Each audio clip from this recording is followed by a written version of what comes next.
그가 나를 단련하신 후에는 내가 순금같이 되어 나오리라.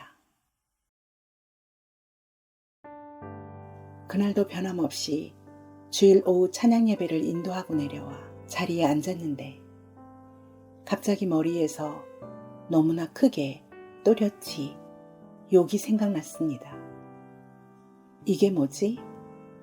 놀라고 당황스러웠지만 저는 금방 내 머리에서 욕을 하는 놈들의 정체를 눈치챘습니다. 귀신이다. 진짜 내 안에 귀신이 있었구나. 귀신이라고 바로 확신했던 이유는 이미 3년 전부터 알고 있었던 영성학교 신목사님의 칼럼 덕분이었습니다.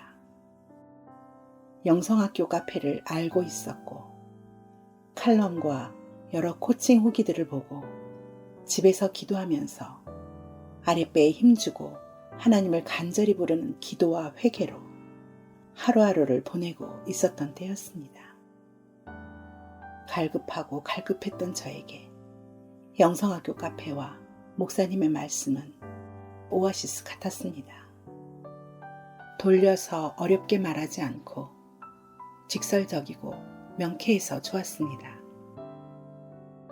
어렸을 때부터 막연하게 내 안에 다른 나가 있는 것 같다는 생각을 많이 했습니다.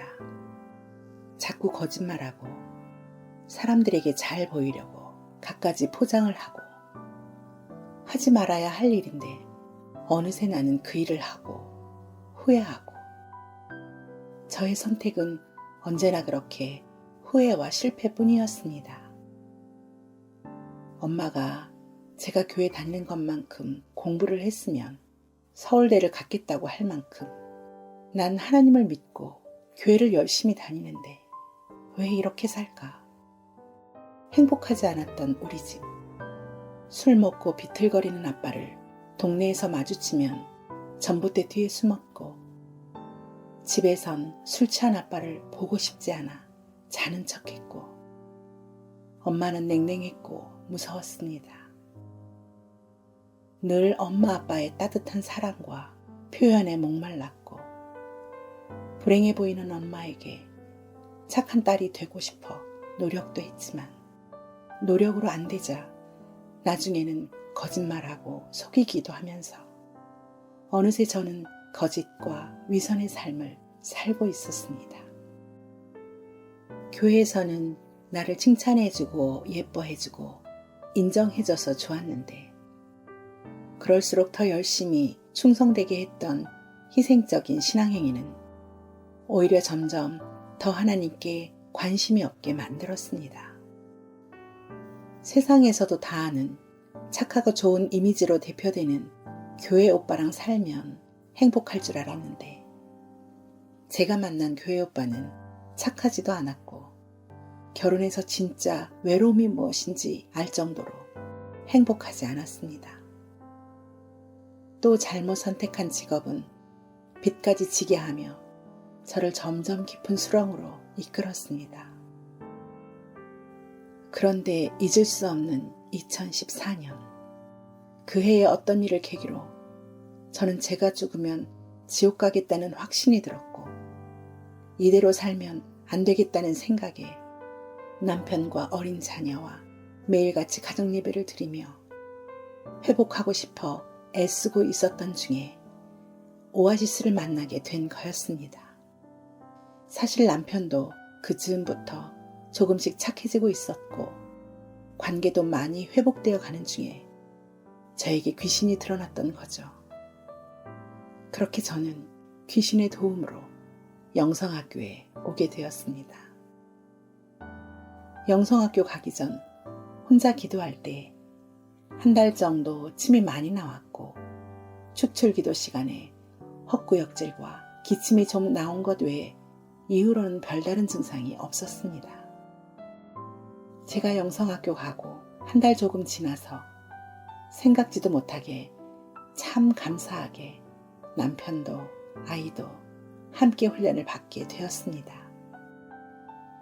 지난 4년간 훈련한 내용들은 매일 기도 보고하기, 윗몸 일으키기 기도, 개수기 사용하며 예수피 하루 종일 부르기, 목사님 기도 자세 배워 기도하기, 부부 코칭, 하루 종일 하나님 얼마나 생각하는지 하루 일과 타임 테이블 작성하여 보고하기, 15가지 자기 주도적 체크리스트 매일 점검하기, 가족 모임 등 영성학교는 쉬지 않고 기도하고 죄와 싸우고 자기 부인하는 것을 성경 말씀 그대로 순종하고 삶에서 살아내는 방법을 정말 쉬지 않고 가르쳤고 훈련시켰습니다. 이 모든 방법들이 포장은 다르지만 결국은 하나님을 사랑하려고, 하나님 닮으려고, 하나님을 향한 전심을 끌어올리기 위한 방법들이었습니다. 그런 훈련들을 열심히 했습니다. 시키는 대로 했습니다. 그리고 제가 귀신이 드러난 것 외에 저희 세 식구는 특별히 문제나 어려움 없이 기도 훈련을 했습니다. 하지만 딱 거기까지였습니다. 더 이상 하나님께 더 나아가지 못하는 정체되어 있는 저를 보게 되었습니다. 평안과 기쁨이라는 이름으로 감추어진 안일함, 조급하지 않은 성품에 감추어진 나태함, 걱정, 근심, 염려가 별로 없고 밝고 낙천적이라는 좋은 성품에 감추어진 현실을 직시하지 않고 결단하지 못하는 우유부단함. 그래도 내가 영성학교 다니고 기도하고 있으니까 언젠가는 성령의 사람이 되겠지 하는 생각. 내 들보를 다 빼지 않고 어느 순간 남편과 아이의 티끌을 빼내려고 했던 교만함과 나의 의. 그리고 무엇보다 저는 영성학교 오기 전부터 카페에서 비춰진 영성학교 공동체가 참 좋아 보였고 다니고 싶었기에 제가 우리 세 식구가 영성학교에 기적적으로 온 것만으로 열매라고 생각했습니다. 이 모든 게 다 미혹이었죠. 기도하면 할수록 내가 얼마나 하나님을 마음에 두기 싫어하는지, 하나님을 사랑하지 않고 나만 사랑하는 세상에서 가장 이기적인 자요, 믿음이라곤 일도 없는 자임을 뼛속 깊이 알았다는 것이 어쩌면 기적일지도 모르겠습니다. 왜냐하면 대부분의 크리스천들은 하나님을 믿고 사랑한다고 착각하며 사니까요.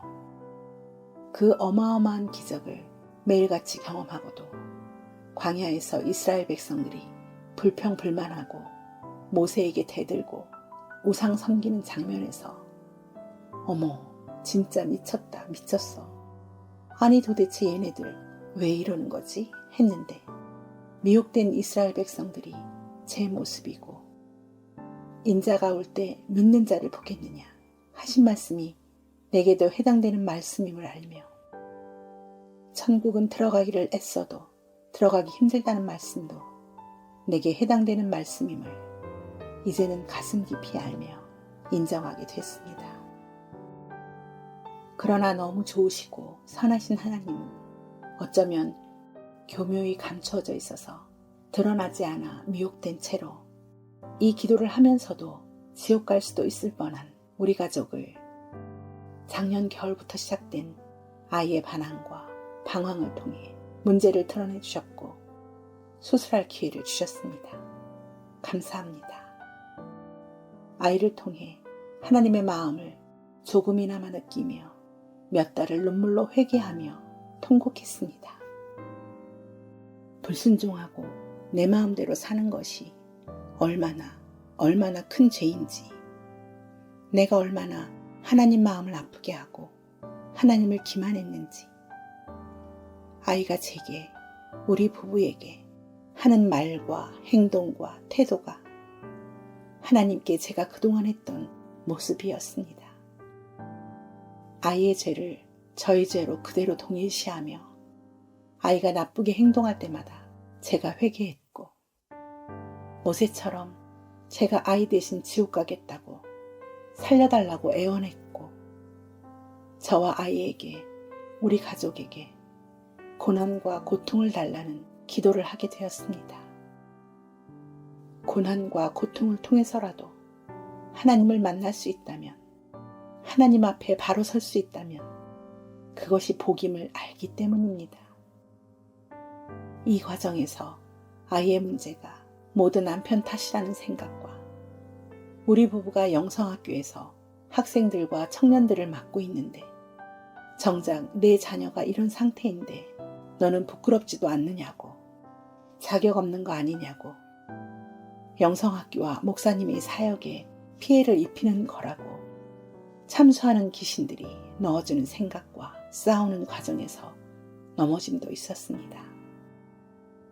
그럼에도 불구하고 저와 남편은 지난 몇 개월간 하나님의 사랑이 어떤 것인지, 사람을 두고 하나님의 군대와 악한 영이 싸우는 영적 전쟁이 어떤 것인지, 온전히 부부가 하나가 되는 것이 무엇이고 어떤 의미인지, 인내가 무엇인지, 어떻게 남편과 자녀를 사랑해야 하는지 이론이 아닌 실제로 배우고 훈련할 수 있었습니다.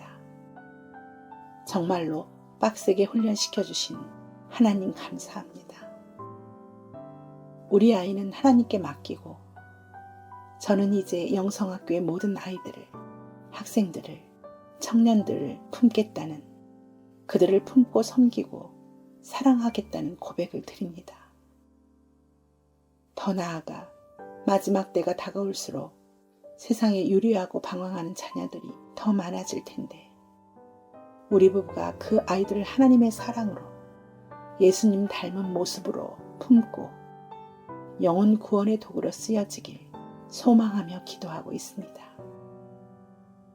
그러나 내가 가는 길을 그가 아시나니 그가 나를 단련하신 후에는 내가 순금같이 되어 나오리라. 순금같이 되어 하나님이 기뻐하시고 하나님이 요긴하게 쓰시는 사람이 될 때까지 하나님, 저를 훈련시켜 주세요. 포기하지 않고 끝까지 훈련하고 또 훈련하겠습니다. 저 혼자가 아니라 함께 같은 마음으로 훈련하는 소중한 우리 영성학교 식구들이 있기에 감사하고 힘이 되고 행복합니다.